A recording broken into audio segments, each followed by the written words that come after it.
Újra itt vagyunk látható és hallható formában, ez itt a 99. podcastünk. A feliratkozást továbbra is szorgalmazom, leginkább azért, hogy táborunk, törzsgárdánk egyre szélesedjen. Feliratkozni a YouTube-on a képernyő alatt kissé balra található feliratkozás gombra kattintva lehet, szerintem ezt már mindenki tudja, és ha be van kapcsolva a gépükön vagy telefonjukon, attól függ, hogy mit használnak, az értesítés, a feliratkozást követően minden alkalommal értesítést is kapnak a YouTube-tól, amikor bármilyen új tartalmat töltünk fel a Friderikus Podcast oldalára. De akinek ott jobb, a Facebookon is feliratkozhat hozzánk, a Facebookon is rá kell találni először a Friderikus Podcast oldalára, és ott a fejléc alatt kissé jobbra található a követem gomb, azt kell megnyomni egyszer. A szolgálati közlemények után pedig belekezdünk.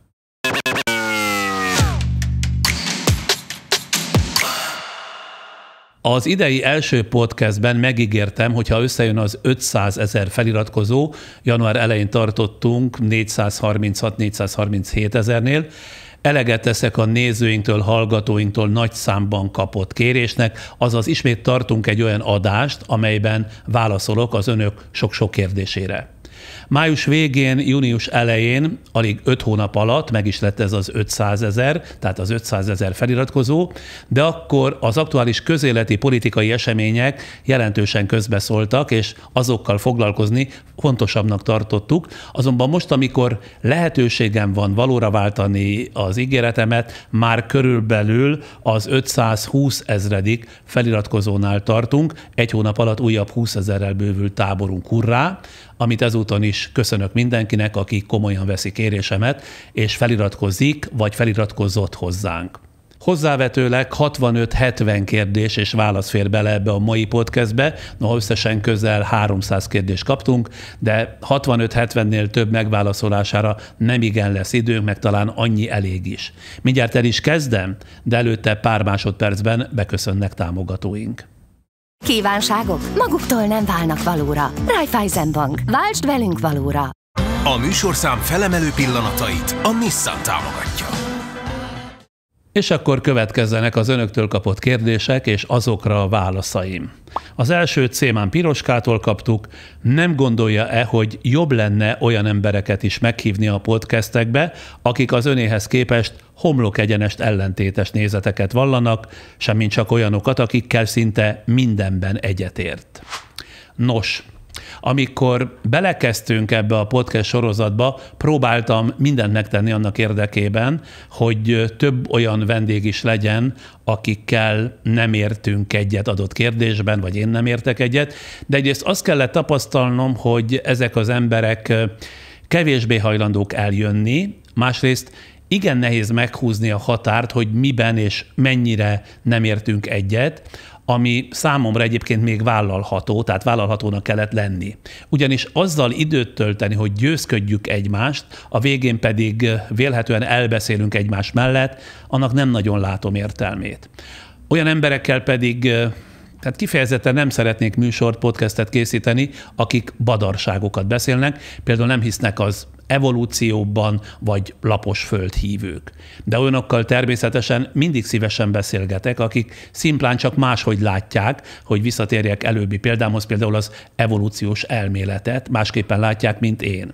A cél minden esetben a tartalmas, tanúságos és szórakoztató beszélgetés lenne, leginkább ezt tartjuk szem előtt, amikor témát és vendéget választunk, és nem különösebben vizsgáljuk meghívottaink világnézetét, ezt azért mondhatom. Következő kérdés Pusztaházi Líviától. Adott esetben hogy dönt? Inkább egy ismert, de közepesen érdekes vendég, aki várhatóan nagy nézettséget generál, vagy egy ismeretlen vendég, aki viszont nem kecsegtet kiemelkedő nézettséggel, de amiről beszél, az nagyon érdekes. Ma már ez teljesen egyértelmű, természetesen az érdekes ismeretlent választom, semmint az ismert, kevés érdekest, ugyanis azt nem állítom, és azt nem is tagadhatnám le természetesen, hogy nem esik jól, ha sokan néznek és hallgatnak bennünket, de ma már ez nem az első, még csak nem is a második szempontunk, amikor témát és vendéget választunk. Következő kérdés Kevintől. Mi volt az első melód, és miért? Hát A legelső munkára még gimnazista koromban kellett vállalkoznom, ugyanis apámnak meggyőződése volt, hogy a munkára szoktatást már 14-15 éves korban el kell kezdeni. Ez még valamikor a 70-es évek első felében történt, és ezzel a lendülettel a nyári szünetben elhelyezett egy kertészeti vállalatnál, ahol a hivatásos parkőr asszisztense lehettem, amolyan segédparkőr, ami annyit jelentett, hogy a munkanap első felében gyomnövényeket húzigáltunk ki egy nagy park területéről, füves területéről, és amikor ezzel végeztem, koszos eldobott papírzsebkendőket szedegettem. Hát nem volt valami felemelő, de mégiscsak munka volt, és elmondhattam, hogy legalább nyaranta dolgoztam.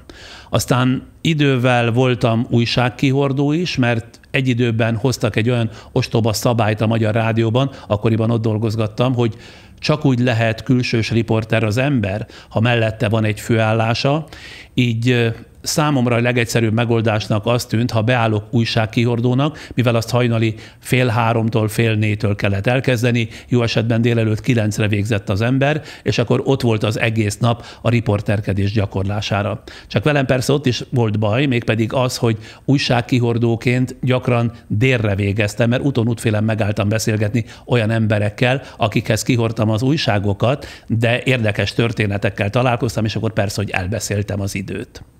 A negyedik kérdés Zákonyi Samutól érkezett, hogyan tudja folytatni a munkáját, ha az eredmény nem látszik meg egyből.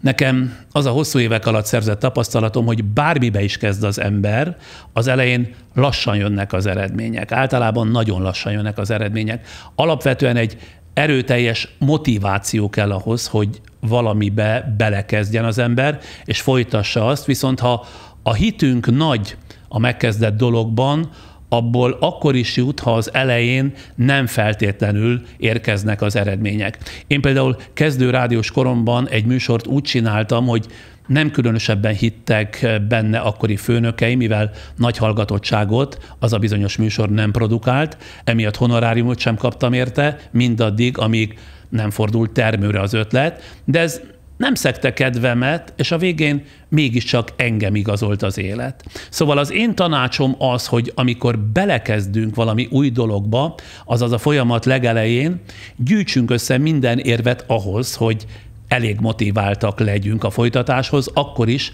ha nem sima út vezet oda. Újabb kérdés. Olá Ákos. Elképzelhetőnek tartja-e, hogy a mai médiatartalmak színvonala mellett olyan tévéműsorok készülhessenek, mint körülbelül 30 éve a Friderikus Show, vagy a Friderikus Talk Show, vagy az Én mozim volt? Nem tartom elképzelhetőnek őszintén szólva, több okból sem.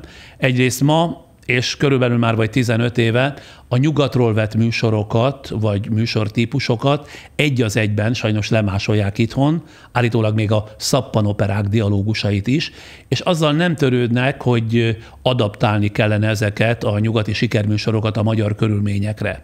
Másrészt a mai tévés műsorvezetői kínálatból legfeljebb 2 embert tartok olyan sokrétű személyiségnek, hogy ilyen személyre szabott sót készíthetnének. Az egyik talán Tilla lenne, de ahogy látom, belefáradt a TV2-s műsorgyártásba, ahol válogatás nélkül vezet mindenféle sót, a másik pedig Hajós András lehetne, de ő meg amikor lehetőséget kapott jó pár évvel ezelőtt, sajnos léc felett végzett, azaz túl jónak bizonyult. Ő például remek lenne ilyen feladatra, és aztán a harmadik ok, amiért például a Friderikus Show-t ma már nemigen lehetne újra megcsinálni, nagyon kevés az izgalmas hazai sztár, remélem senki nem sértődik meg ezért, akit hívni lehetne vendégnek egy ilyen showba, külföldiekre pedig nemigen lenne pénz.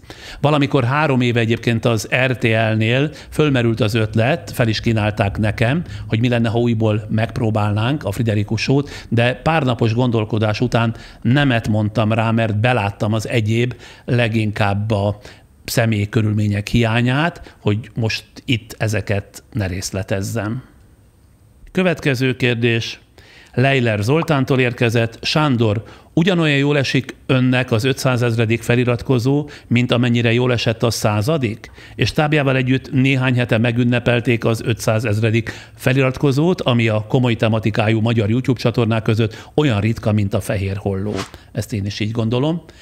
Hát nyerni, illetve népszerűnek lenni mindig jó, de őszintén szólva nem érzek nagy különbséget 100 és 500 000 között. Pontosabban azt magunkénak tudni, hogy ilyen óriási táborunk van, tényleg jól eső érzés. Kocintottunk rá egyet, és néhányan utána elmentek, ha jól tudom, Azaria Puskás stadionbeli koncertjére, és sajnos azon a héten nem voltam itthon, így csak lélekben lehettem jelen, de csupa jót hallottam erről a bizonyos koncertről. Kovács Dóra 2 kérdést is feltett. 1. Hogyan készül fel a vendégeire? Vannak olyan fázisok, amelyeknek mindig meg kell történniük, illetve minden esetben improvizál. 2. Mitől jó egy kérdés, mitől lesz a végén izgalmas egy podcast? Amikor a szerkesztőségben eldöntjük, hogy milyen témából legyen, vagy milyen témából ne legyen podcast, szóval ha megvan a téma és a vendég, 2 kollégám segít nekem kikeresni a forrásokat, amikből tehát fel tudok készülni. Egyébként gyakran már ebbe a fázisba én magam is bekapcsolódom az anyagkeresésbe. Minden vendéget kivétel nélkül én kérek föl, tehát semmiféle asszisztensi közreműködést nem veszek igénybe, mert szerintem én tudom igazán elmondani a felkért személyeknek, hogy mit akarok majd a beszélgetésben. Nem mondom, hogy mindig így volt ez, de minél többet tanul és tud az ember erről a szakmáról, annál inkább egyszerűsíti a körítést.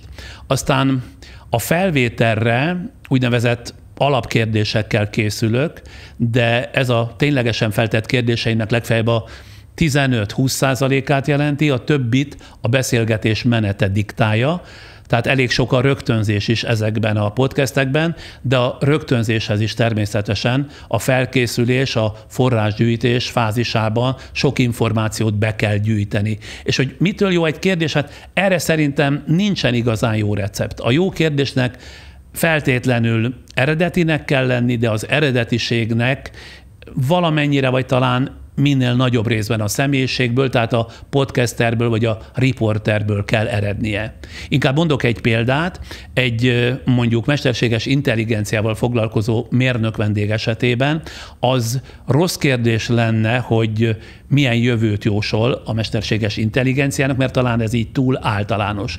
Viszont úgy föltenni a kérdést, az már jobb, hogy mennyiben kell tartanunk a mesterséges intelligenciától, és mennyiben fogja a javunkat szolgálni, hogyan határozná meg az arányt az a bizonyos szakember. Ezzel talán válaszoltam a kérdésre. Jön a következő Gereben Miklóstól.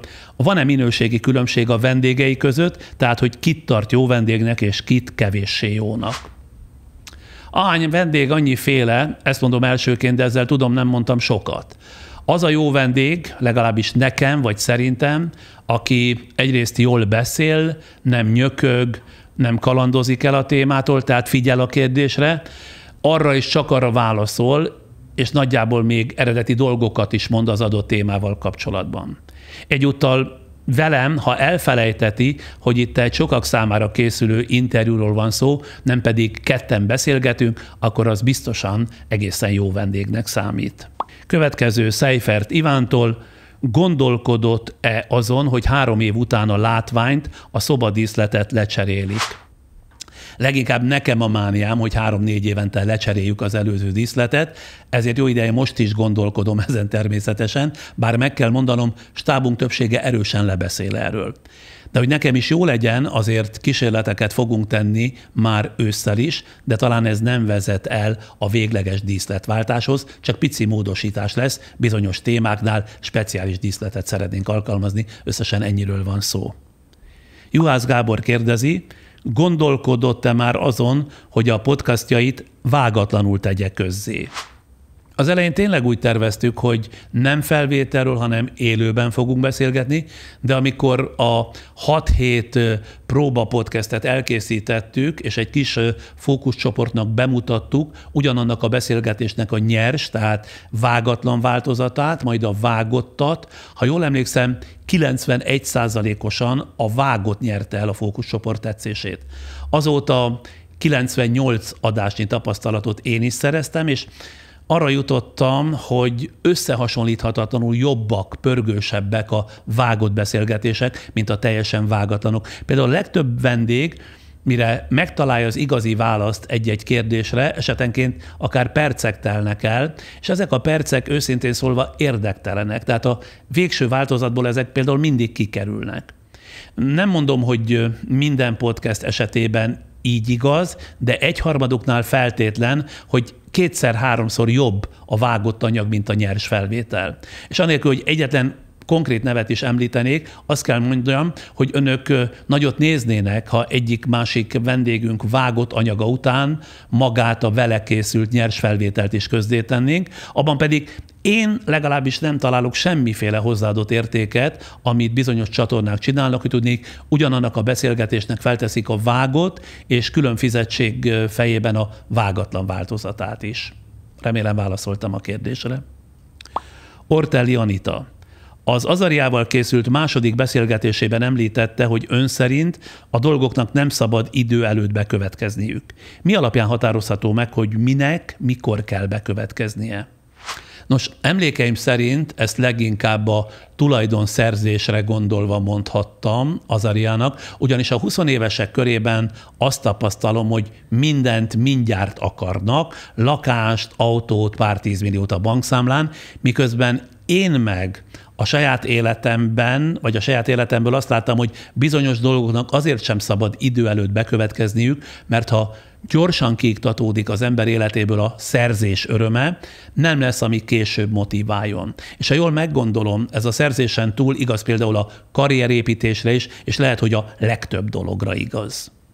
Csomós Katalin kérdezi, 2-3 kérdés is feltett. Mit gondol, sikerül Magyarországnak felzárkózni Európához az elkövetkezendő 10 évben?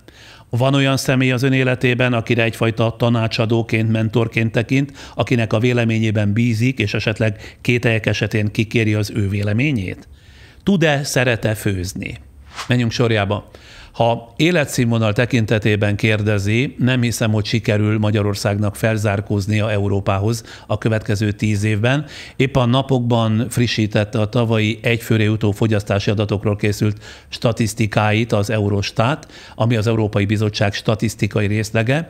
Ez alapján mi magyarok költöttünk a legkevesebbet a fogyasztásra 2023-ban, vagyis az eddigi utolsónak számító bolgárok is beelőztek bennünket e tekintetben. Mi magyarok átlagosan tavaly csak az uniós átlag 70%-át tudtuk fogyasztásra fordítani, a bolgárok egyfőre jutó fogyasztási kiadása ezzel szemben 73% volt. Ebből adódóan annak is örülhetünk, ha egyszer elérjük az EU fogyasztási átlagát, nemhogy Ausztriájét. Aztán Csomós Katalin másik kérdése ugye arra vonatkozott, hogy van-e olyan személy az életemben, akinek a véleményét kikérem és megbízom benne. Legalább 3 ilyen ember jut elsőre az eszembe, akikkel hosszú-hosszú évek óta baráti kapcsolatban vagyunk, és fontos számunkra a másik véleménye. Ami pedig a főzést illeti, nem tudok főzni, nem is nagyon akarok, mert sajnálom az időt tőle, és olyan színvonalon főzni úgysem tudnék már soha, amilyen színvonalú ételeket kapok, illetve rendelek. Úgyhogy ezzel már nincsen dolgom, azt hiszem. Nagy Bálint kérdezi, a podcastek esetében merít-e ötletet a hazai és külföldi tartalomgyártók munkásságából? Van-e esetleg olyan online tartalom, amit követ? Elégedette a podcast műfajának jelenlegi helyzetével a hazai médiapiacon? Természetesen rendszeresen pásztázom a podcast piacot, a hazait éppen úgy, mint a nemzetközit, és sok jó témát, sok jó ötletet találok itthon épp úgy, mint a nagyvilágban, hogy konkrétabban is mondjam, rendszeresen nézem például a Mindenségit elnevezésű csatornát, itt sok fontos témát beszél meg 2 fiatalember, többnyire okos szakértőkkel, de nagyon kedvelem például az ELTE Atom Chill nevű YouTube csatornáját, ott különösen az extravagáns külsejű Kistóth Ágnes asztrofizikus előadásait szeretem meghallgatni, vagy rendszeresen nézem Bogos Csaba pécsi, igen fiatal újságíró riporter politikai leleplező anyagait. A külföldiek közül pedig rendszeresen követem Lex Fridman remek több órás beszélgetéseit, innen alanyokat is célba szoktam venni, bár többnyire mint hiába, de szeretem Tim Ferriss podcastjait is, szóval igen sokra tartok sokakat, és rendszeresen követem is őket. Reiner Ákos kérdezi, miért van szükség minden beszélgetés elején 3-4 percben részletesen megismertetni a közönséget vendége életrajzi adataival? Mert azt vélelmezem, hogy még ha címmondatokban is, de kapunk egyfajta körképet az adott vendég előéletéről, az viszonyítási vagy elrugaszkodási pont lesz ahhoz, hogy hogyan érdemes az illetőre és a téma kapcsán kifejtett véleményére majd tekintenünk az azt követő beszélgetésben. Ezért aztán 3 percben, de inkább kevesebben, 2 percben összefoglaljuk az életét annak, aki itt ül. Huszár Judit 6 kérdést is beküldött, ha jól számolom, villámkérdések ezek. 1. Haragtartó-e? 2. Ha bárkivel cserélhetne egy napra, ki lenne az? 3. Kik azok, akiket nagyra becsül? 4. Nézett valaha akár csak egyetlen filmsorozatot is? 5. Foglalkoztatja az életkor? 6. Szokott-e adni ajándékot? Kinek milyen alkalomból? Szokott-e jótékonykodni? Mi az, amit jó szívvel támogat? Menjünk itt is sorjába. Az első csalódásig nem vagyok haragtartó, de ha rászolgál az illető, bizony kiírom az életemből, és utána érdekes módon már nem haragszom rá. Bárkivel cserélnék egy napra, ha másnap újra saját életemben ébredhetnék. Mindenki élete érdekel, ugyanis talán nem is csak egy napra, de aztán akármennyire is tetszene a kikölcsönzött élet, inkább mégiscsak visszatalálnék a sajátoméhoz. Rengeteg embert tartok sokra, kit ezért, kit azért, de nem kezdenék a felsorolásukba, mert hosszú lenne végigmondanom és megindokolnom, hogy kit miért. Gyerekkoromban sok sorozatot néztem persze, de aztán ez manapság már nem nagyon jellemző. Néha azért néha napján belenézek egyikbe, másikba, és ott is ragadok. Például 4-5 éve emlékszem, hogy végignéztem a Hatalmas kis hazugságok, talán ez volt a címe az HBO-n, egy kiváló sorozatnak, de aztán talán épp a sorozatok túlkínálata miatt már elteltem, és nem nagyon nézek semmilyen sorozatot. A korom egyáltalán nem foglalkoztat, mivel nem tartom mindenek felettinek az életet. Épp ezért, hogy éppen hol tartok, ott, ahol az megadatik. Ennyi. Általában az ünnepi alkalmakról megfeledkezem, olyankor ritkán ajándékozom, de aztán minden apropó nélkül viszonylag gyakran adok ajándékot, és szinte mindig jelentősebb értékűt, mert az az alapeszmém, hogy ami nekem már nem hiányzik, az a megajándékozott életén esetleg nagyot lendít vagy lendíthet. Ez persze nem azt jelenti, hogy a saját levetett holmiaimat adom tovább másoknak, hanem hát így gondolkodom, hogy időnként legyen az egy nagy ajándék, akár apropó nélkül is, mert arra az illetőnek ha szüksége lesz, de legalábbis jól fog jönni neki. Na. Újabb kérdés. Hajdú Pálnétól, Verép Pistit miért nem hívja meg újra a műsorába? Nagyon sok dolog történt vele, rossz is, jó is. Ahogy hallottam, szerintem, ha ön akarja, el tudja érni. Mindig meglepődöm egyébként, amikor feltesszük csatornánk archívumába az egykori tévéműsoraim különböző izgalmas sorsú szereplőit, és önök közül sokan nem feltételezik, hogy engem is, vagy bennünket is érdekel az illető, mi lett velük a forgatása óta eltelt 10-20-30 évben. Mi több, sokan erőteljesen bíztatnak is, hogy keressük fel ezeket az embereket, de azt már nem feltételezik, hogy ez a gondolat esetleg a mi fejünkben is megfordult, azonban bizonyára annak oka van, hogy mégsem mutatjuk be az illető jelenlegi életét.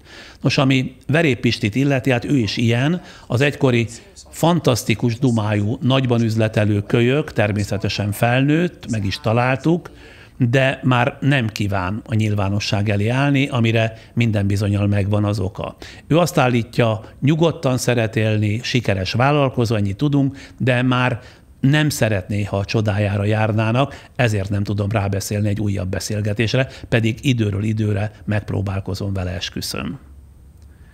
Schmidt Rózsa kérdezi. Elégedett-e podcastja nézettség eredményeivel, ezzel a mostani műsorkészítéssel egyáltalán boldoggá teszi önt az élet?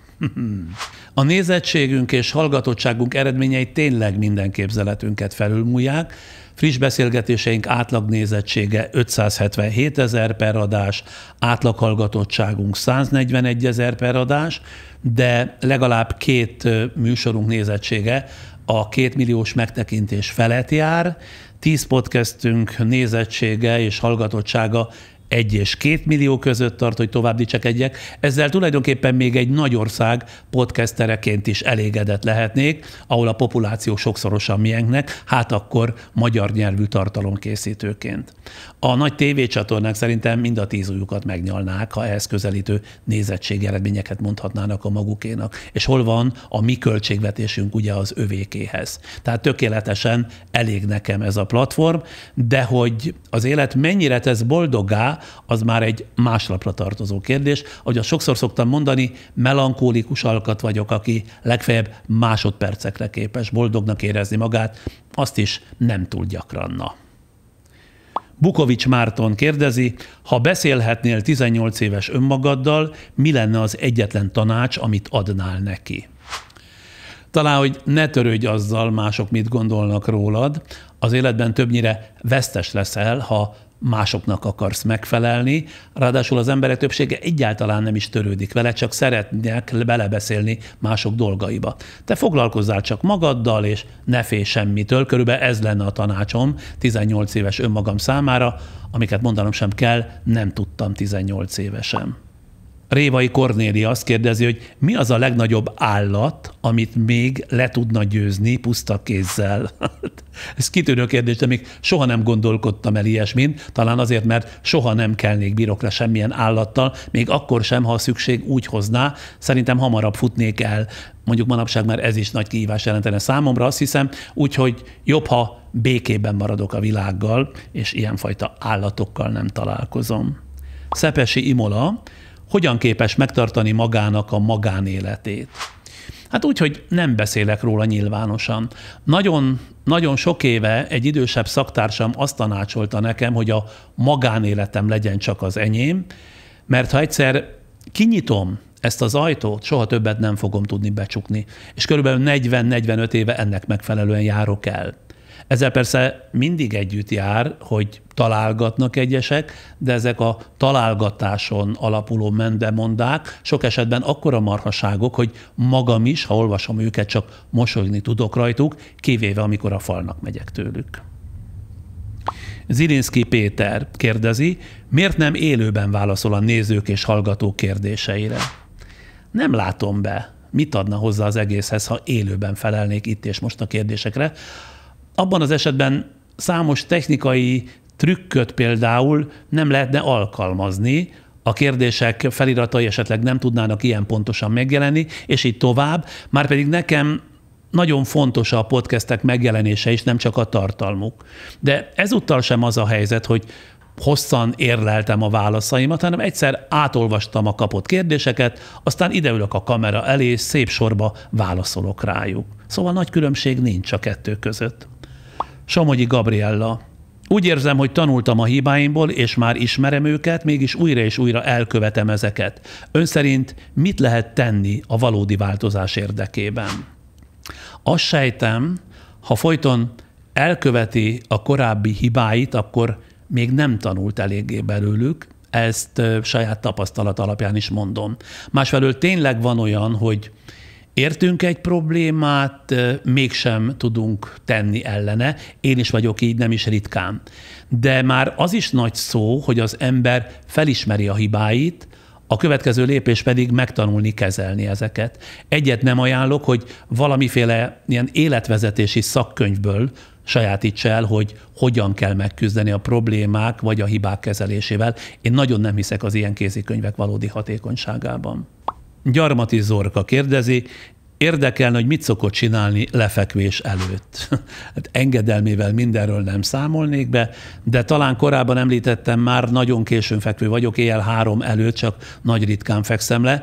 Igyekszem tartani magam a 3-2-1 szabályhoz, amelyből a 3-at és a 2-t többnyire teljesítem, azaz lefekvés előtt 3 órával már nem vagy nem nagyon eszem, 2 órával lefekvés előtt abba hagyom az ivást, a vízivás természetesen, de 1 órával az alvás előtt egyszerűen nem vagyok képes kikapcsolni az összes kék fényt, vagyis az elektronikus kütyüket, pedig állítólag azt kellene tenni. Azért elalvás előtt mindig kicsit olvasok, illetve először TikTokot nézek, miközben egész nap ez nem igen jut az eszembe, és ugyancsak elalvás előtt szeretek klasszikus, tehát papírra nyomott könyvet olvasni, leginkább verseket. Mindettől függetlenül, illetve ezekkel együtt is általában remekül alszom napi 6-7 órát. Ilkovics Beáta. Volt olyan érzése fiatal korában, hogy egyszer nagyon sikeres lesz, tehát hogy ez önbe van kódolva?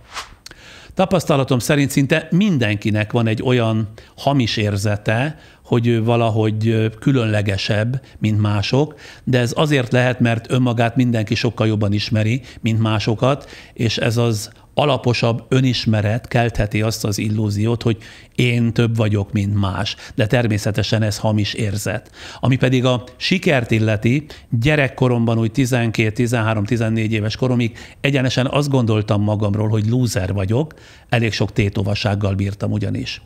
Őszintén szólva semmiféle korai tehetségem nem jelentkezett, sőt, a Nyíregyházi Rádió akkori vezetője, akkoriban ott dolgoztam, többször is az értésemre adta, hogy bizony ez a pálya nem nekem való, de ha alkalmilag ez visszavetett is, meg el is kedvetlenített, a következő nap már újult erővel vágtam neki az úgynevezett bizonyítási eljárásnak, és a kitartás meg a rengeteg munka, a változni akarás nyomán az eredmények organikusan jöttek, azt mondhatom. Pápai Tamás. Elgondolkodott-e már azon, hogy talán az önhöz hasonló közismert, köztiszteletben álló egyéniségeknek volna esélye tömegek támogatásával a jelenlegi politikai rendszer gyökeres megújítására? Úgy értem, érezhető, hogy óriási igény volna hiteles emberekre a politikában. Nem gondolja tehát, hogy ilyen módon szerepet kellene vállalnia? Ez bizony nem gondolom. Ugyanis a politika is egy szakma, amit tanulni kell, még akkor is, hogyha rengeteg dilettáns vesz benne részt manapság. Kevés hozzá szerintem a más szakmában szerzett hitelesség, ahhoz igenis szakismeretekre is szükség van. Ráadásul Magyarországon, ez persze csak az én véleményem, a Fidesz a politikát és a politikusságot annyira mélybe taszajtotta, hogyha bárki elkezdett vele foglalkozni, és személyét kicsit is veszélyesnek ítélték meg ott a túlparton, minden nemtelen eszközzel megpróbálták ellehetetleníteni az illetőt. Így aztán azt gondolom, hogy önmagára adó ember manapság, és már jó ideje nem igen lesz Magyarországon politikus. Kerepesi Borbála kérdezi, az ön podcastjében elsősorban értelmiségi vendégek, tudósok, kutatók, külpolitikai és nemzetbiztonsági szakértők jelennek meg. Nem gondolkodtak-e azon, hogy hétköznapi, sikeres embereket is meg lehetne hívni, minden bizonnyal az ő élettörténetük is számos tanulsággal szolgálhatna? Hát az elevenünkre tapintott a kérdező, ugyanis épp ezekben a hetekben gondolkodunk a podcastünk tartalmi fejlesztéséről, ami persze nem jelent különösebben nagy változást, de egy keveset mégiscsak, és igen, épp ebben a kategóriában is gondolkodunk, tehát hogy kimenni például az életbe, ahol köznapi embereket szólaltathatnánk meg bizonyos tematikák jegyében. Aztán gondolkodunk egy neves szaktársnőmmel arról, hogy rendszeresen ő a mi csatornánkon jelentetné meg a nagyon emberi történetekről forgatott filmjeit. Aztán kilátásban van egy tulajdonképpen mindenkit érintő sorozat, ez nagyjából hasonló lesz, mint a most tavasszal látható volt, és zajos sikert aratott 6 részes generáció sorozatunk, de ezt az új mindenkit érintő sorozatot majd csak körülbelül jövő tavasztól tervezzük közzétenni. Tehát ötlet bőven van, én meg különösen az a fajta vagyok, aki nem nyugszik, tehát ha egyszer beállt már egy műsorsorozatom, alig 1-2 év, és már is jönnie kell egy következőnek, aztán majd meglátjuk, hogy futja ez mondjuk az energiánkból. Zalavári Klára, ön liberális vagy konzervatív? Szegezi nekem a kérdést. Hát ha ez nem derült volna ki az eddigi 98 podcastből, meg az előzményekből, akkor kimondom, ami nem lesz meglepetés, azt hiszem, hogy liberálisnak tartom magam, de ha úgy akarom, tehát időnként konzervatív liberális, illetve liberális konzervatív vagyok, amelynek nagyjából az a nézet nevezhető, amely konzervatív és liberális elemekből tevődik össze, és amelyben az elveket és értékrendet mind liberális, mind pedig konzervatív oldalról egyesítik. Haladó és fejlődő képes szemléletű nézetnek tartják ezt, magamat is valami ilyesminek tartom. Takács Endre azt kérdezi, mit gondol, a munka szeretetének mi az előnye?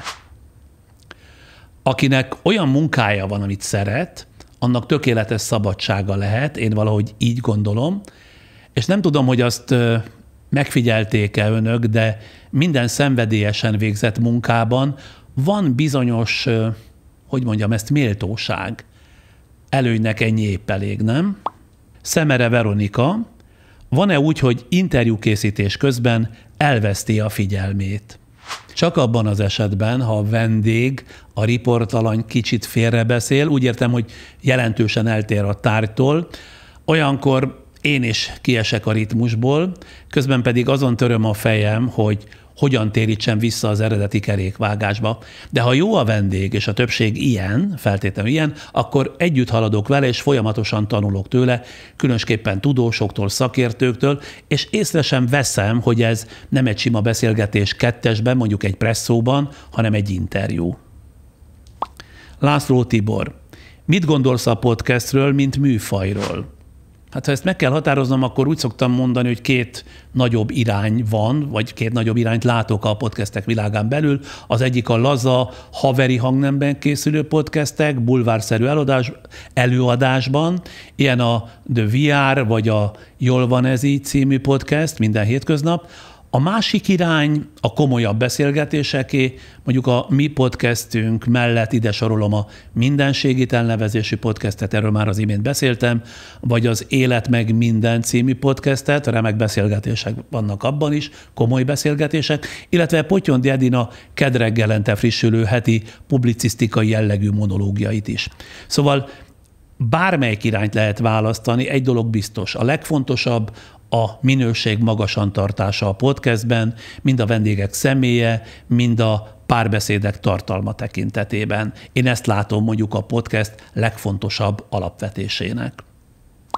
Dr. Steiner Károly azt kérdezi, hogy gondolkodott-e már azon, hogy elköltözzön Magyarországról.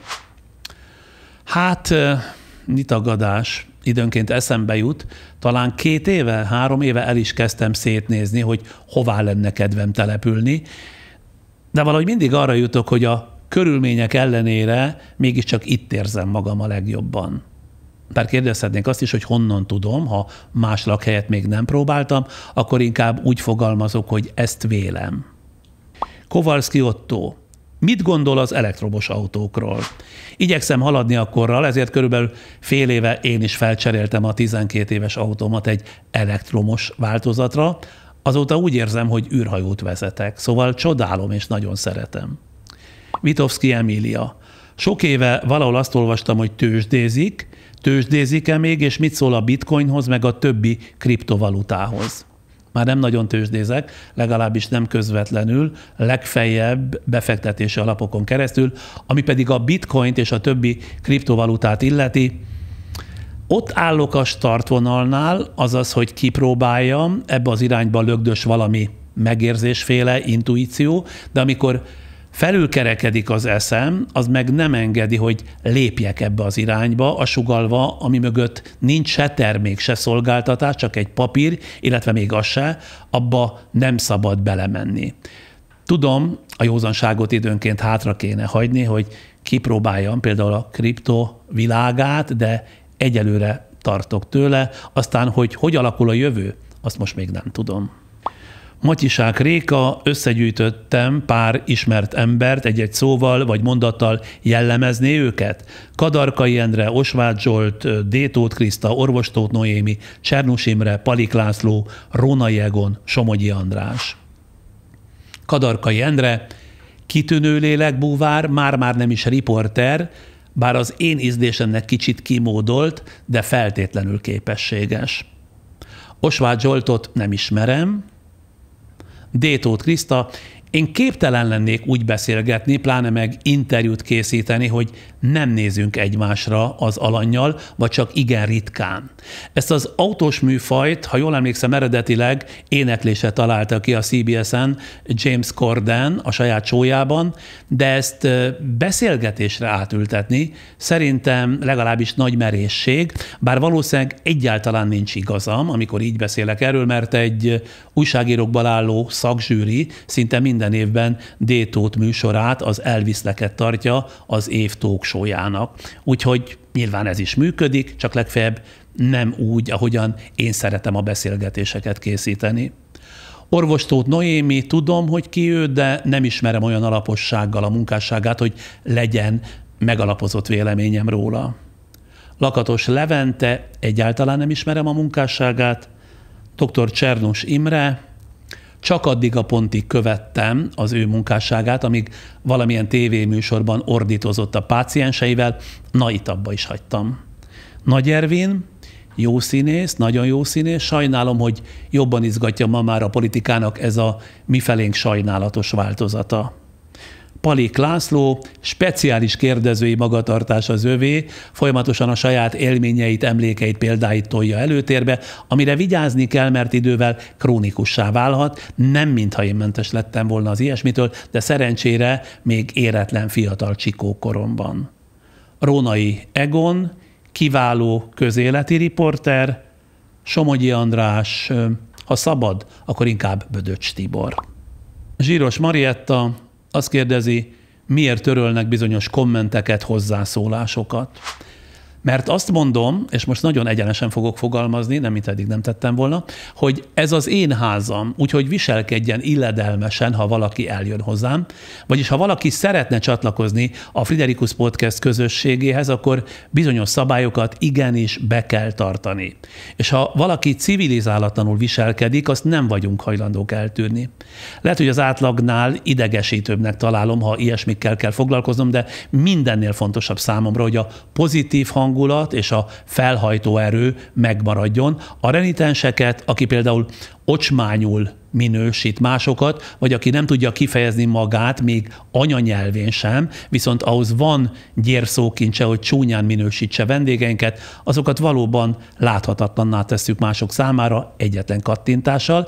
Ez persze nem jelenti azt, hogy a józanul és javító szándékkal megfogalmazott kritikákat is törölnénk. Rengeteg nagyon szépen, normálisan megfogalmazott negatív véleményt tartunk fenn az oldalunkon, mert ezekből lehet még tanulni is. De a lényeg az, hogy tudjunk viselkedni. Na jó, itt akkor most tartunk egy kis szünetet, támogatóink addig közzéteszik pár másodperces üzeneteiket, aztán folytatom a kérdéseik megválaszolását.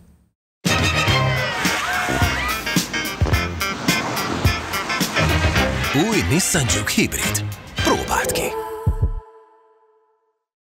Váltsd a családi álmokat, a saját utadat és a szenvedélyedet valóra. Raiffeisen Bank. Váltsd velünk valóra! És akkor folytatom az önöktől érkezett kérdések megválaszolását. Kornai Miklós, nem gondolkodott-e azon, hogy lehetne kicsit kevésbé diplomatikus a vendégeivel, azaz esetleg lazábban csinálhatná a podcasteket? Tehát, hogy ne interjúk legyenek, hanem szabálytalan beszélgetések. Amikor a téma olyan és megengedi, próbálok lazítani vagy kilazulni, de a helyzet az, hogy 40-50 évnyi interjú készítő gyakorlat után valahogy nem megy olyan könnyen az átállás, mert akaratlanul is kötöm magam a szakmám alapszabályaihoz, azt hiszem. Ráadásul abban sem vagyok biztos, hogyha mondjuk lazább kvaterkázásba kezdenék, ami az egyébként határozottan, tehát nekem is lenne időnként kedvem. Szóval nem vagyok biztos benne, hogy a több százezres nézői és hallgatói tábor ugyanannyira jó néven venné-e, mint ezt a talán kissé kötött formát.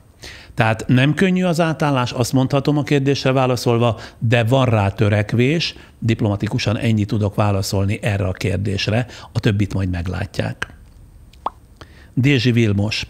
Ön szerint pusztulásra ítéltettünk-e? Van-e értelme egyáltalán bárminek? Manapság minden csak a világ végéről és a gyűlöletről szól. Ön hogy látja? miközben magam is inkább borulátó, pontosabban melankólikus alkat vagyok, abban egyetértek a kérdezővel, hogy manapság kicsit sok a cinizmus és a negatív érzelem a világban, bár azt gyorsan hozzá kell tennem, és erről komoly tanulmányokat is lehet olvasni. Ez főleg azoknak az embereknek a benyomása, akik túl sok időt töltenek az interneten. Erről most mindenfajta kutatások láttak napvilágot. Magamat is gyakran figyelmeztetem rá, hogy talán érdemes lenne kicsit többet jelen lenni a valós életben, kapcsolódni hasonló gondolkodású emberekhez, és ez esetben talán könnyen rá lehet jönni, hogy azért az online-on túl még mindig rengeteg érték rejlik a világban. De valóban sok a negatív hír, az események sora is inkább abba az irányba mutat az utóbbi időben. Nem vagyok biztos benne, hogy ezt az érzetet nem a tömegtájékoztatás szélesedése okozza. Ugyanakkor rengeteg olyan történettel is találkozom, és ez is hozzátartozik a teljes képhez, amely mind-mind azt bizonyította számomra, hogy az emberek mennyire sokoldalúak, mennyire alkalmazkodó képesek is, valahogy valamiért mindig minden kihívásra tudunk válaszolni, és ez azért nagyon jó. Magyar Attila. Emlékszik? Persze, hogy emlékszik arra a szlogenre, ami a 90-es években minden Friderikus show elején és végén elhangzott, az ön hangján. Ez a műsor nem jött volna létre, ha nincs a Kontrax, még tudom pont úgy mondani is. Tudja, hogy egy önálló marketing formát hozott létre ezzel a mondatával? Én marketinget tanultam, akkoriban ennek a szponzorációs megfogalmazásnak külön fejezetet szentelt a tanárunk, aki nem mellesleg a Reklámszövetség elnöke is volt. Hogy jött létre ez a mondat? Ki találta ki? Voltak kételyek, ellenzők, támogatók? Hát ez nagyon érdekes történet, remélem, hogy jól emlékszem rá. Indult ugye a Friderikus Show 1993. január 23-án, pár nappal korábban vettük fel az első komplett adást, és annak a bizonyos szponzort megjelölő mondatnak fel kellett kerülni az adás végére, a vágás végén. De már a vágás végén jártunk, azonban az ügynökség, amelyet a támogató, ez a bizonyos Kontrax megbízott sok pénzért, hogy találjon ki egy frappáns mondatot, 3 nap alatt sem volt képes kitalálni egy ütőszlogent. Hogy gyorsítsak a menetem, mert már nagyon fogyott az időnk, elmentem én az ügynökségre, velem tartott a Kontrax egyik tulajdonosa is, ismét órákig ment az ötölés-hatolás, egyszer csak megunva ezt az egészet, kipattant belőlem egy ajánlat, amit persze csak kiindulópontnak tekintettem, ez volt ez a mondat, hogy ez a műsor se jött volna létre, ha nincs a Kontrax, gyerekek, találjunk ki valami ilyesmit. Zsuzsa, a Kontrax egyik tulajdonosa azonnal lecsapott rá, tökéletesnek találta és elfogadta a mondatot. Az ügynökség jelen volt 3 emberének érthető okokból nem nagyon tetszett, de végül is a tulajdonos döntött, tehát ezzel a nehéz szülés végére értünk. Sajnos akkor még nem voltam olyan tudatos, vagy felvilágosult, ahogy tetszik, hogy rögtön le is védessem ezt a, hogy fogalmazott ön? Marketing formulát, amit azóta is az eltelt 30-32 évben a legkülönbözőbb célokra gyakran hallok felhasználni. Popper Márta. Miért idézget olyan gyakran másoktól a vendégeinek feltett kérdésekben? Miért nem saját gondolataival áll elő? Akár azt is mondhatnám, hogy nálam sokkal okosabb emberek idézgetése egy-egy kérdésben szerintem nem von le a kérdés értékéből, de komolyra fordítva, itt arról van szó, hogy egy kérdés hitelességét, alaposságát, különösen politikai vagy tudományos témájú beszélgetésekben nagyban megtámogatja, legalábbis az én véleményem szerint, ha másokat idéz az ember, ezzel is az bizonyítva, még ha kimondatlanul is, hogy nem csak én látom az adott kérdést úgy, ahogy, hanem korábban másoknak is az volt a véleménye arról, amiről éppen beszélgetünk, ezzel pedig nyomatékot, vagy ha úgy tetszik, hitelességet kölcsönöz az ember a kérdésének. Én így látom. Sajó Tünde. Kérem, ajánljon 2 könyvet nekem a nyárra, amik az utóbbi időben a legnagyobb hatást gyakorolták önre.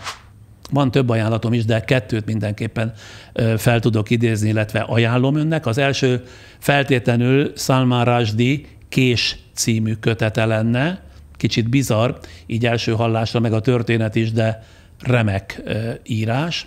Talán sokan tudják, hogy közel 2 év a világhírű író, épp a politikai okokból üldözött írókról készült beszédet tartani New York állam egyik kisvárosában, Salman Rushdie, amikor egy vallási fanatikus merényletet kísérelt meg ellene, 27 másodperc alatt, ha jól emlékszem, 15-ször szúrta meg, és vágott sebeket rajta. Rushdie csodával határos módon túlélte ezeket a szúrásokat, de maradandó sérüléseket szenvedett, többek között elveszítette jobb szeme világát, és ennek a borzalomnak és az utána következett testi-lelki felépülésnek a krónikája a Kész című kötet. Beszél benne a szerző a kórházban töltött heteiről, a mindennapokba való visszatérési nehézségekről, a talpraállásáról, és képzeletben még párbeszédet is folytat a merénylőjével. Szóval nagyon-nagyon jó kötet, nagyon-nagyon jó könyv, ajánlom olvasásra. És hogy másik kötetként valami kellemesebbet és mégis tartalmasat ajánljak, bár az előbbi könyv is a maga nemében remek mű. Nemrég fejeztem be Szivarfüst és Vanília című könyv olvasását, amely meg nagyon speciálisan van megírva, jeleneteket tartalmaz Leni Riefenstahl és Balázs Béla szerelméből. Balázs Béla, az elismert sikeres író, egy éjszakai lokálban megismerkedik egy fiatal nővel, aki nem más, mint Leni Riefenstahl, a náci harmadik birodalom legünnepeltebb filmrendezője, egyben az első nemzetközileg is elismert rendezőnő. Mindent elsöprő vonzalomról van szó, és ez a kifejezetten kommunista férfi, Balázs Béla elutazik, hogy részt vehessen szerelmének első filmje megalkotásában, kockára téve hírnevét és karrierjét. Kapcsolatuk persze mindkettőjük számára végzetes lehet a háború felé sodródó Németországban, a Hitler pártfogását elnyerő nő Riefenstahl elsöprő ambíciói mellett. Szűcs Dóra, Szűcs Dóra filmrendezője két nagyon különböző ember szerelmét dolgozza fel filmszerű jelenetekben, ez is nagyszerű olvasmány, erősen ajánlom tehát ezt is a nyárra. Gyenesei Gréti. Olvastam, hogy néhány hete az egyik ügynökség felmérte, hogy a magyar szenyorok, azaz 55 év felettiek körében mely YouTube csatornák a legnépszerűbbek, és itt is önök voltak az elsők. Gratulálok!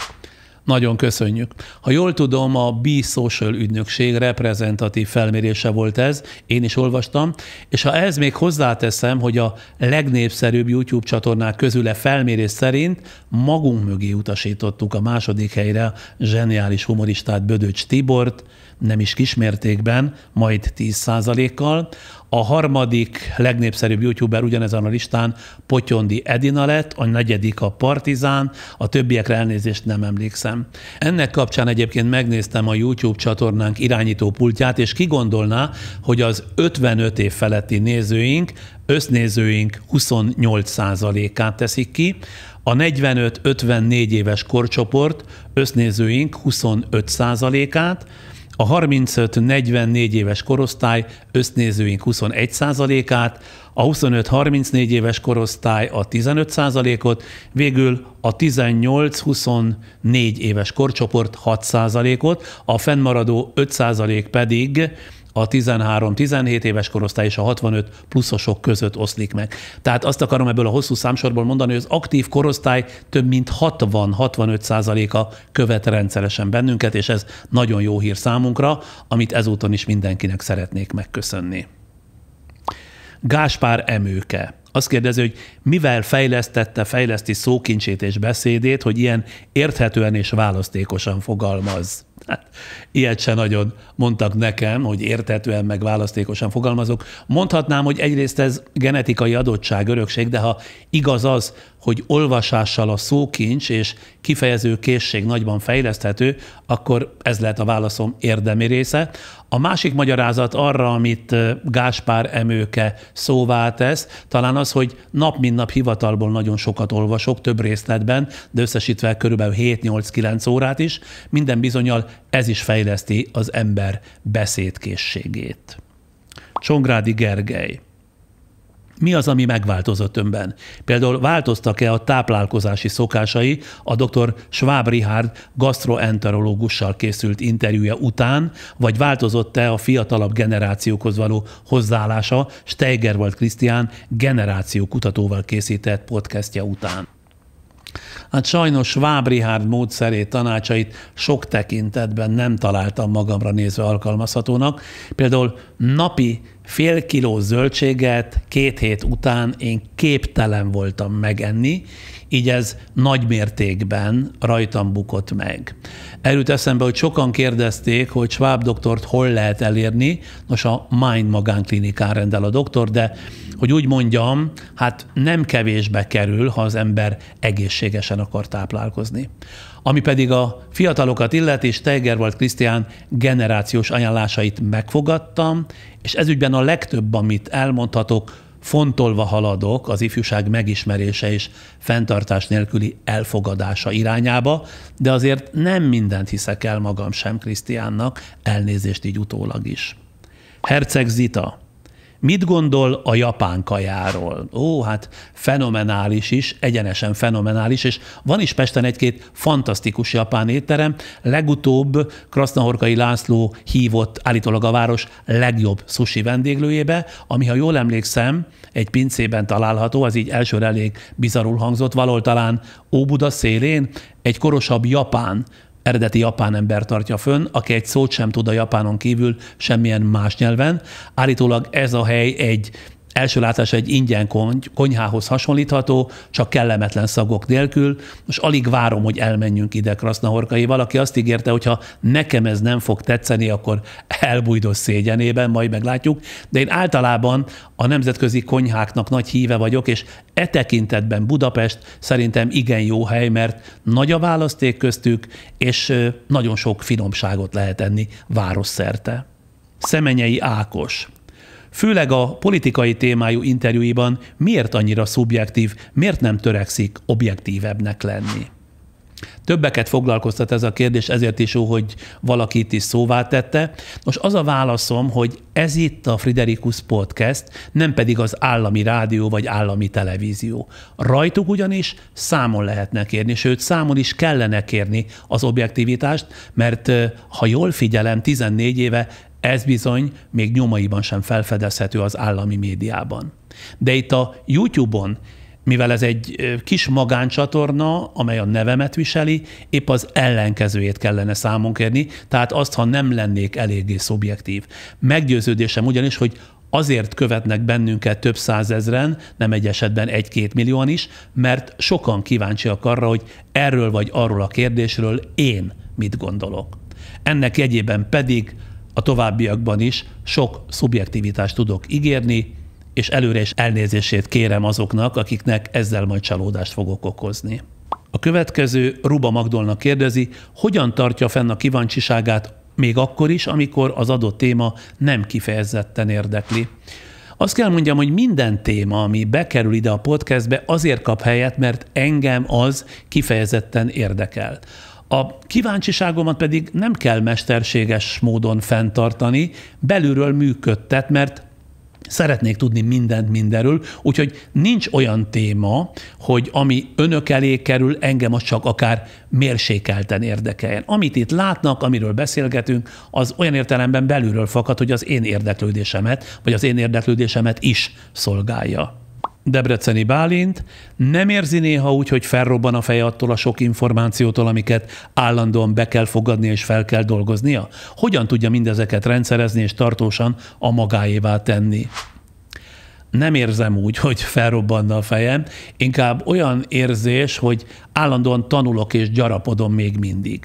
Egy interjú után, ha hiszik, hanem készítek egyfajta ilyen kisebb jegyzetfélét az adott beszélgetésről, így nem kell az egészet észben tartanom, elég, ha csak időnként előveszem ezeket a jegyzeteimet, és így nyomatékosítok minden információt, különösképpen akkor, ha egy következő beszélgetésben is szükségem van rá. Mellesleg a könyveket, regényeket is így olvastam annak idején.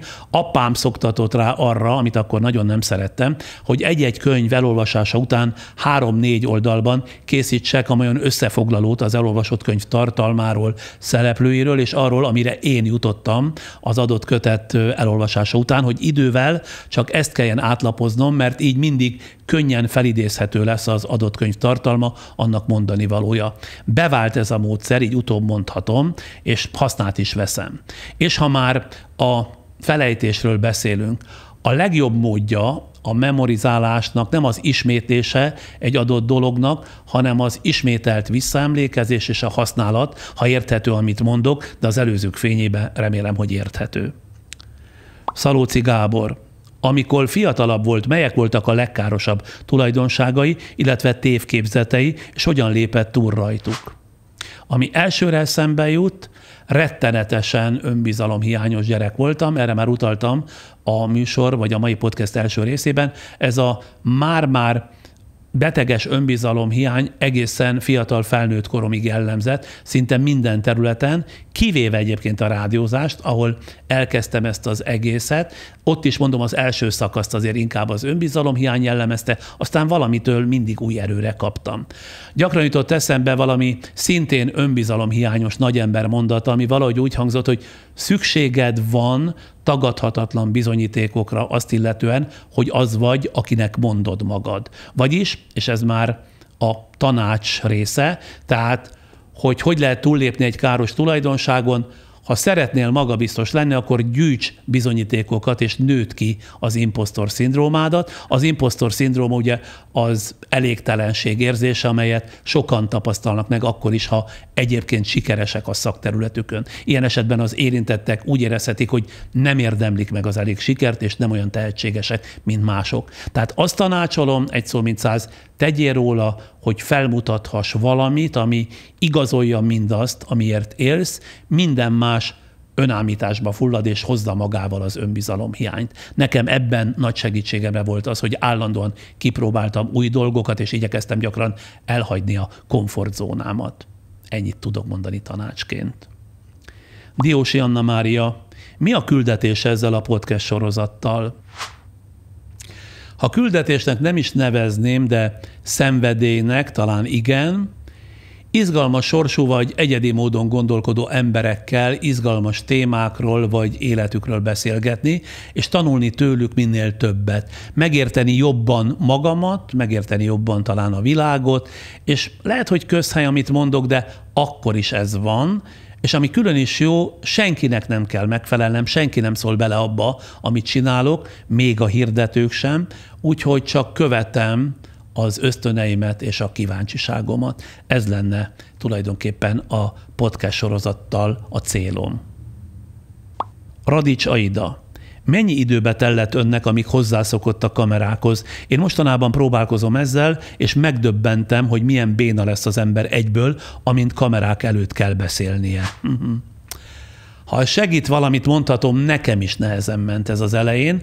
A legnagyobb kihívás egyébként a monologizálás, amikor szemtől szembe van az ember a kamerával, mint például most is. Másokkal beszélgetni, vagy különböző aktivitások közben felvételt készíteni szerintem sokkal egyszerűbb, de leülni így egy kamerával szembe, és elmondani a véleményemet valamiről tényleg nem egyszerű dolog, viszont nagyon fontos gyakorolni, akár például hallottam már ilyen példát, a ChatGPT által feltett kérdésekre kamera előtt válaszolni, alkalmazzák ezt a módszert bizonyos iskolákban, mert a mai világban ilyen szituációban elég gyakran keveredhetünk. Állásinterjúknál és egyéb szituációkban rákényszerülhetünk arra, hogy videóban meséljünk magunkról, és ez bizony nem árt, ha van gyakorlatunk, tehát érdemes ezt gyakorolni. Francia Tibor. Hány napon és hány órán keresztül készül fel a vendégeivel folytatott beszélgetésekre? Külön figyelem a kérdéseit, többségében mindig azt kérdezi, amikre én is kíváncsi vagyok. Többnyire 3 nap a felkészülés, de nem szigorúan véve, hanem inkább lazán, több etapban kell ezt elképzelni. Ez persze attól is függ, hogy mennyire vagyok jártas az adott témában, vagy mennyire idegen az nekem, vagy hogy mennyire ismerem, vagy nem ismerem az érkező vendégemet. Újabban több olyan téma is napirendre került, amelyben egyáltalán nem voltam képben az adott területtel kapcsolatban. Ezekre természetesen többet kell készülnöm. Ez a minimum, ha a nézők, hallgatók órákat szentelnek a podcastjaink hallgatásának vagy nézésének. A célom az, hogy ne csak én kapjak valamit egy beszélgetéstől, hanem önök is, akik követnek, néznek, hallgatnak bennünket. Jakab Eszter. Honnan, miből tájékozódik? Napilapokat online olvasok, Telexet, HVG-t, Portfolio.hu-t, idáig a 444-et is, de egyetértve Bartus kollégám minapi felhívásával, én is visszamondom a napokban ezt az előfizetésemet a 444-nél.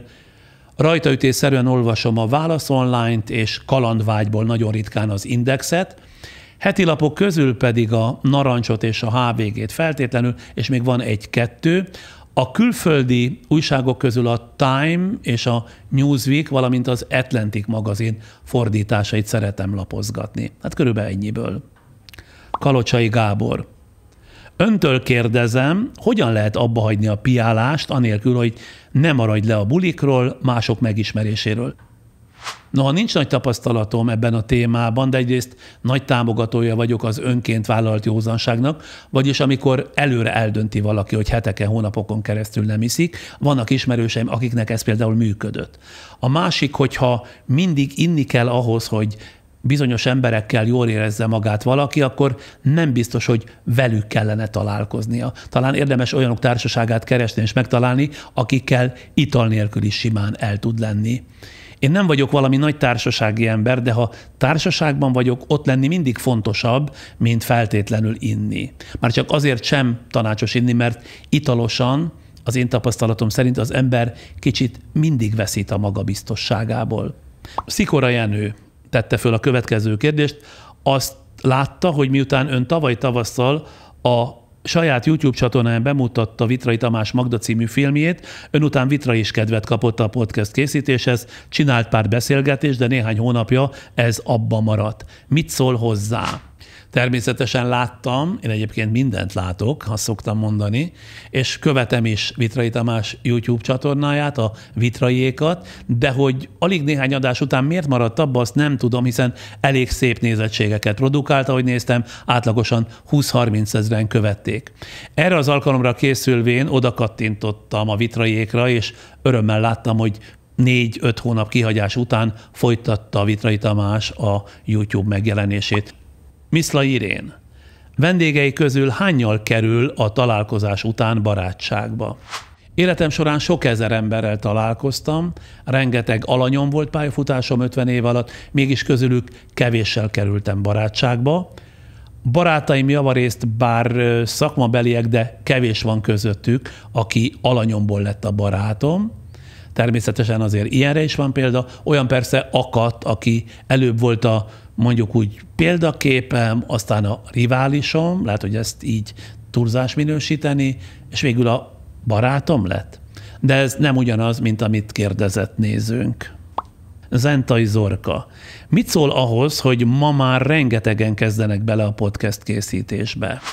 Igen, látom, tapasztalom, de ez direkt jó, hogy egyre nagyobb a választék a nézőknek és a hallgatóknak, különösen jó. Az persze elég tételfére számomra, hogyha erre vonatkozik a kérdés, hogy én 3 éve, amikor még csak bontogatta a szárnyait ez a műfaj, belevágtam, mert így az úttörő csapat tagja lehettem, de persze én is csak noszogatásra kezdtem el, aztán milyen nagy szerelem lett belőle, ugye? Berceli Máté. Miközben már több podcastjában is foglalkozott Magyar Péterrel, miért nem találta fontosnak őt személyesen is meghívni? Amikor pár hónapja Magyar Péter felbukkant a közéletben, még volt is ambícióm őt személyesen megkérdezni, de miután sorra adta az interjúkat, és láttam, ahogy telik az idő, egyre ingerültebben felel a neki nem tetsző kérdésekre, sőt időnként rendre is utasítja azoknak a fórumoknak a fiatal munkatársait, akik valamilyen Magyar Péter véleménye szerint valótlanságokat terjesztenek róla, miközben egy fiatal riporter mit tehet munkáltatója esetleges magatartásáról. Szóval nem maradt az igazat szólva sok kedvem közvetlenül is leülni, beszélgetni vele.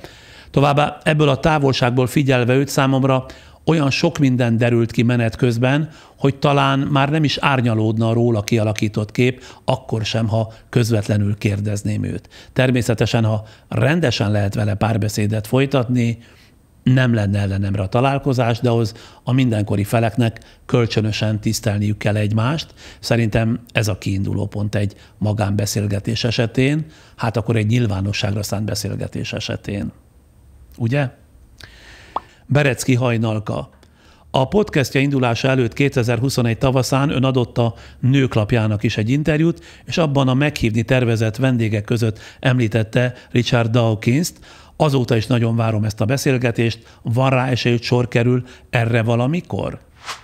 Több külföldi vendég is van célkeresztünkben, de talán mondanom sem kell, nem olyan egyszerű velük kapcsolatba kerülni, illetve ha el is jutunk hozzájuk, egyeztetni velük időpontot egy terjedelmesebb beszélgetéshez különösen bonyolult.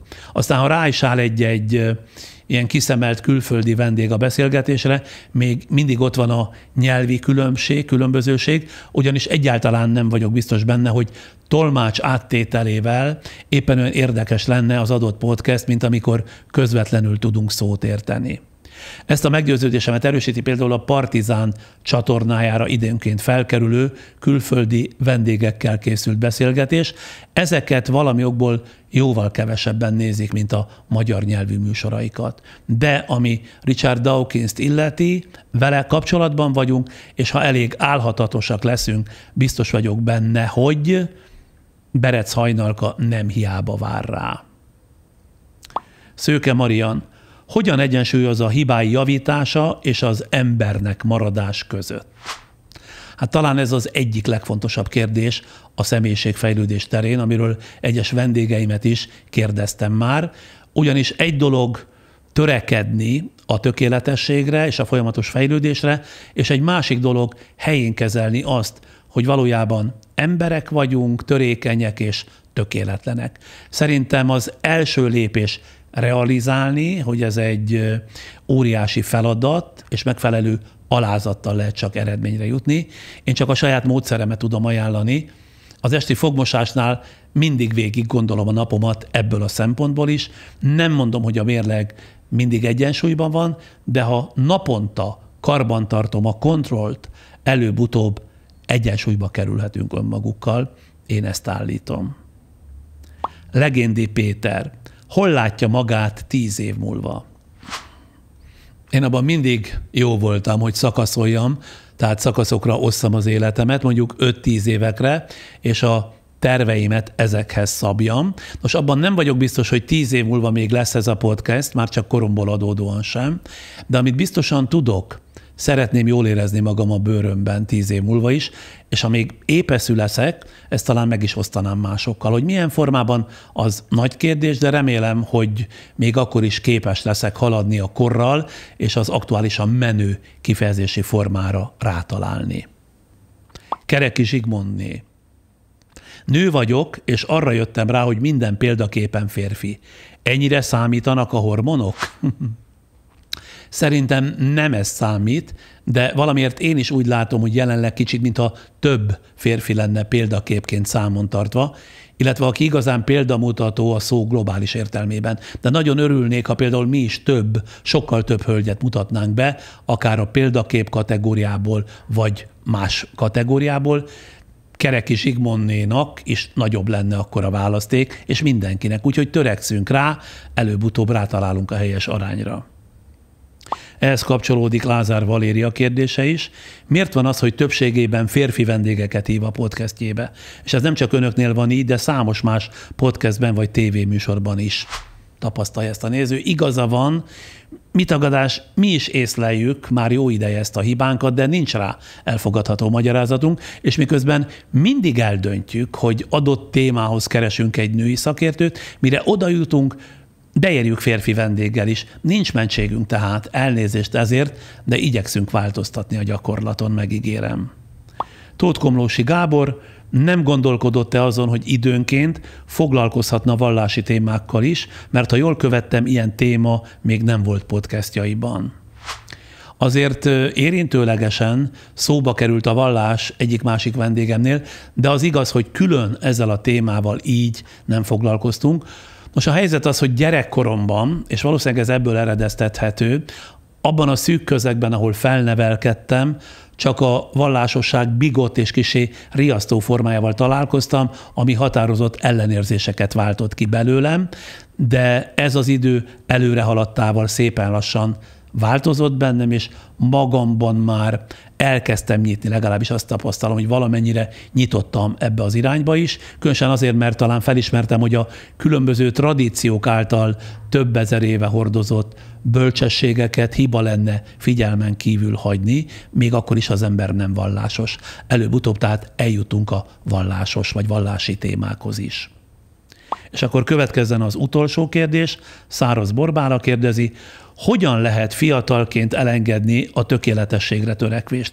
Hogyan lehet élvezni a fiatalságot anélkül, hogy görcsösen sikeresek akarnánk lenni a munkában, a párkapcsolatunkban, a testi és szellemi fejlődésünkben? Azt hiszem, hogy ez egyénenként más és más, tehát ha úgy tetszik, személyiségfüggő, éppen ezért csak óvatosan merek fogalmazni. Az biztos, hogy a túlzott optimalizálásra való törekvés és a befelé fordulás, ahelyett, hogy élnénk az életünket, hiba lehet, főleg fiatalon. Sokan többet ártanak maguknak azzal, hogy állandóan tökéletesek akarnak lenni, még inkább tökéletesnek akarnak látszani, mintha tökéletlenül hagynák magukat. Fiatalon szerintem élni kell, amikor a dolgokat érdemes előbb megtapasztalni, hogy tudjuk, mit akarunk és mit nem, de abban majdnem biztos vagyok, hogy érdemes tudatosan állni az élethez, és közben időt szánni szórakozásra, lazításra, és külön időt a fejlődésre, gyarapodásra. Ne legyenek túl szigorúak magukhoz. Én azt mondom, ha az alapvető irány megvan, igenis belefér, sőt bele kell, hogy férjen egy kis lazítás, egy kis bűnözés, ahogy ezt divatosan mondják.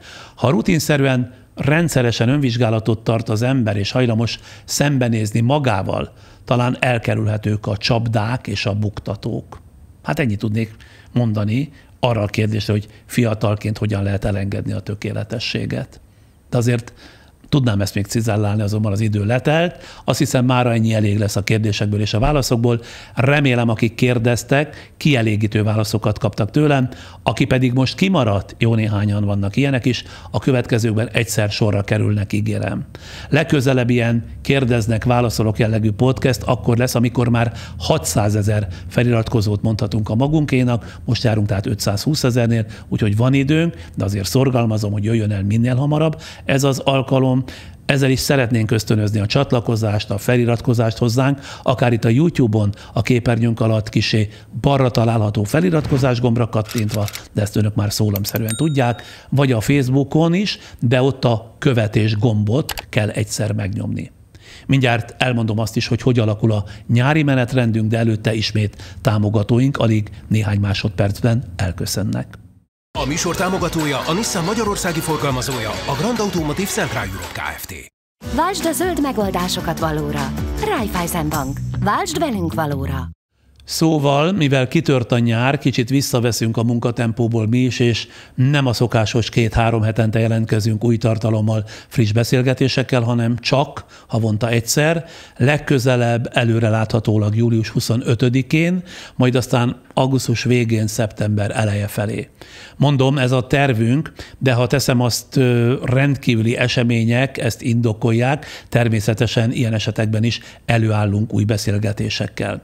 A közbülső időkben pedig ajánlom figyelmükbe archívumunkat, ami egykori televíziós tevékenységem munkadarabjai tartalmazza, szám szerint már 300 részletnél is többet, és ezek sorát nyáron is folyamatosan gyarapítani fogjuk. Itt aztán mindent megtalálhatnak az elmúlt 30 évből kedvükre, például számos riportfilmemet az Én Mozim című műsorból, de rengeteg részlet már fent van a Friderikus Show és Friderikus Talk Show epizódjaiból, vagy komplett műsorok, ismert emberek szórakoztató osztálytalálkozóiból, aztán a Meglepő és Mulatságos című egykori műsorom roppant vicces álinterjúi között is válogathatnak, vagy a Gyerekszáj című sorozat 6-8 éves szereplőit is újra láthatják.